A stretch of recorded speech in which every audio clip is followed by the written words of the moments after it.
agité, 13 véhicules brûlés, jets de pierre contre la police, tirs de mortier, d'artifice, quand ce n'est pas à balles réelles sur la police, ce genre d'événement est devenu si courant et si banal qu'il génère au mieux un entrefilet dans la rubrique chien écrasé des médias. Pourtant, il s'en trouve encore beaucoup pour prétendre la situation sous contrôle et sans danger pour l'avenir.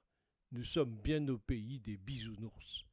La désertification de l'État dans les cités et les derniers flics qui osent, malgré tout, faire leur devoir dans ce pays en déshérence, tels sont les faits répétitifs qui deviennent affligeants.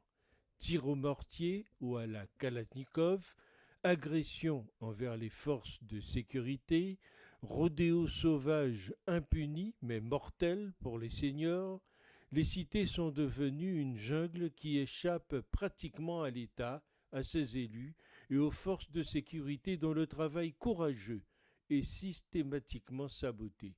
Pendant ce temps, M. Macron, silencieux, fait la parade devant les lobbies en distribuant des chèques hélicoptères. Triste pays.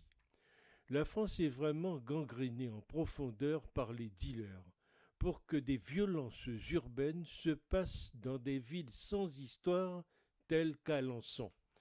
Les policiers sont mains nues face aux délinquants.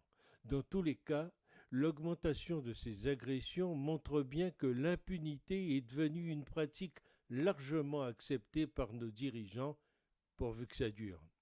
Pendant ce temps, notre voyageur représentant Placier, en bon VRP, continue placidement sa tournée préélectorale, les yeux fermés sur l'actualité.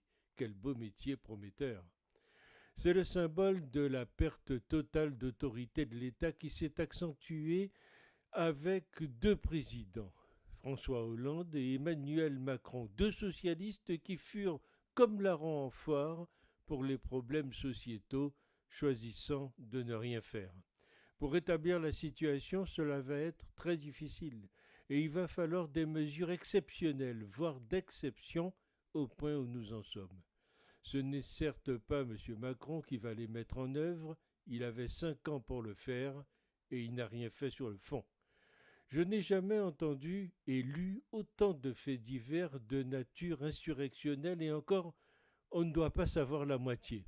On a juste les politiques qu'on mérite, qui ne sont pas responsables de rien, sauf de l'état de la France.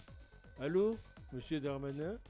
Il vaut mieux traquer les automobilistes en excès de vitesse, c'est moins dangereux, n'est-ce pas?